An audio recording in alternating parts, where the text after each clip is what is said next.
Mais je pense qu'il y a aussi cette manière de vouloir plaquer sur nos sociétés des modèles politiques qui ne marchent pas. La démocratie, c'est bon, mais nous sommes dans des sociétés fracturées, nous sommes dans des sociétés avec un certain passé. Il faudrait arriver à l'adapter à nos réalités sociologiques et historiques.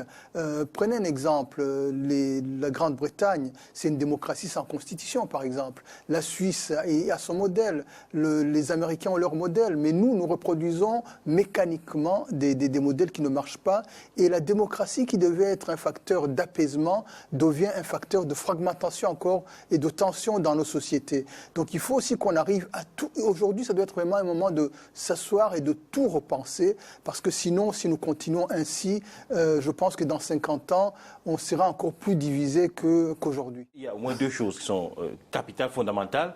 C'est notre propre environnement en tant qu'Africains, et donc forcément notre culture. Ces deux éléments doivent nous permettre de trouver notre pensée, notre propre modèle de développement. C'est ça, David? Absolument, parce que vous savez, le développement commence d'abord par la pensée. Le développement n'est pas quelque chose qui vient naturellement. On conçoit d'abord le développement. Et jusqu'à aujourd'hui, nous n'avons pas conçu notre propre développement. Il est conçu ailleurs. Et on nous l'impose quelque part où nous l'importons. Fanon disait, puisque nous sommes dans les célébrations, Fanon disait, si nous voulons faire comme l'Europe, autant confier notre destin aux Européens, parce qu'ils feront mieux que les plus européanisés d'entre nous. Oui, parler de Fanon, c'est France Fanon. Voilà, France Fanon. Voilà. Donc il faut vraiment une certaine rupture, revenir en fait à nous-mêmes. Depuis je dirais des décennies, nous fouillons. Il faut que nous revenions à nous-mêmes. Le domaine de la santé, aujourd'hui, 80% de la population de l'Afrique est soignée par qui? Par la médecine traditionnelle. Et le développement, on doit partir du réel, de la réalité. Et souvent, nous partons de théories ou de plans. Mais c'est du réel, c'est à partir du réel qu'on crée le développement. Et le développement, ce n'est pas la croissance. La croissance n'est pas synonyme du développement. On nous parle de croissance, on nous parle des chiffres qui vont bien, mais les gens vont mal. Le développement, ce sont les gens. Et en partant des gens, comme le disait, en partant de l'environnement et en partant de la culture. Parce que le développement, c'est d'abord un phénomène culturel. Alors, ça veut dire qu'un pays peut être développé sans avoir de la croissance, ou alors avoir de la croissance sans être développé? Ça dépend de ce qu'on entend par développement. Développement, c'est d'abord les besoins essentiels. La santé, l'éducation. C'est ça les questions essentielles. Les besoins de base, quoi. Voilà, c'est pas le développlement des choses. Et nous pensons que le développement, ce sont les choses. Et je pense qu'il faut vraiment une certaine rupture si nous voulons aller vers une véritable renaissance. Et on a toujours l'impression que l'Afrique court après, la modernité court après, des technologies courent après, des prouesses scientifiques conçues ailleurs. Il faut se référer à son passé pour prendre conscience de ce qu'on est aujourd'hui et mieux se projeter à l'avenir. Est-ce qu'on peut faire cette économie de ne pas regarder d'abord d'où on vient pour savoir où on va Revenir sur soi, c'est une rupture de la pensée qui est absolument extraordinaire et qui est difficile. Il n'est pas dit qu'on va tout de suite arriver vers des résultats. Le problème des Africains, globalement, que nous sommes, c'est que nous pensons que, comme dans la caverne de Platon, que les images qui se profitent de la modernité, c'est la vie. Mais non, c'est que, comme je le dis toujours, nous ne maîtrisons pas l'essence des choses. Alors on tombe dans la modernité. Quand nous tombons dans cette modernité, bien, il y a une réalisation, on construit une route, mais nous ne savons pas la maintenir. Faire de la maintenance, à quoi sert la route? À rien. Bon. Donc ça nécessite quelque part un débat autour de ces phénomènes d'apprentissage technologique, de formation, de codification technique des normes, etc. Bien. Et on va beaucoup plus loin. Qu'est-ce qu'on remarque aujourd'hui? Ça a été dit ici, les modèles politiques sous lesquels nous fonctionnons.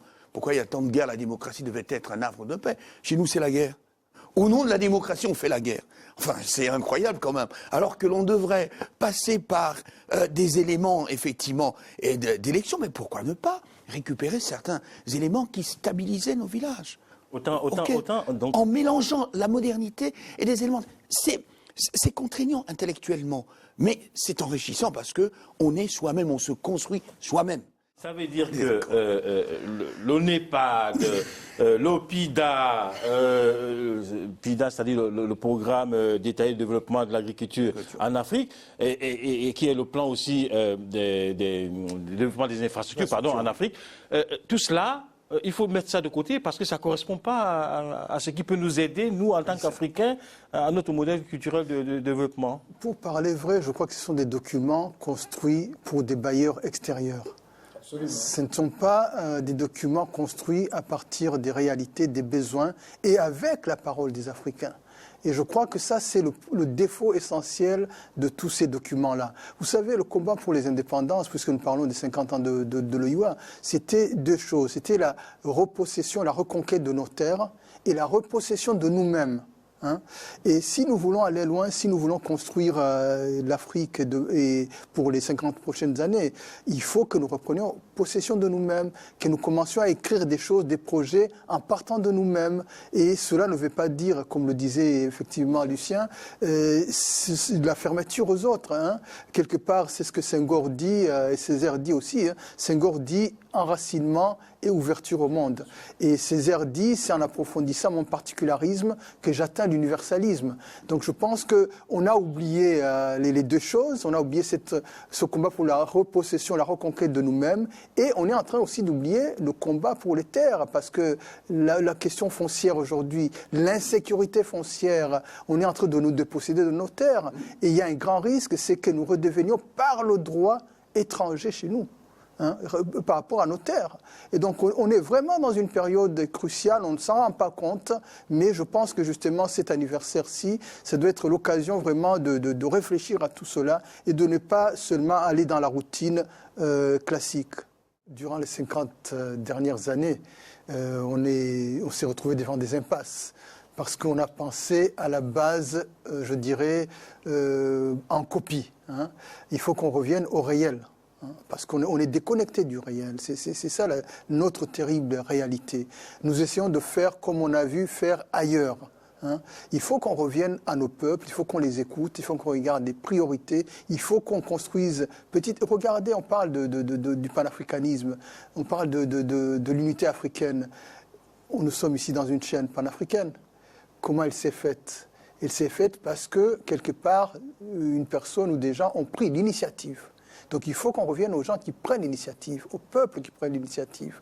Et nous avons perdu l'initiative, nous sommes dans la passivité et dans une sorte de copier-coller. Il faut qu'on sorte de cette logique-là, c'est parce que c'est une impasse, quoi. On ne peut pas continuer comme ça.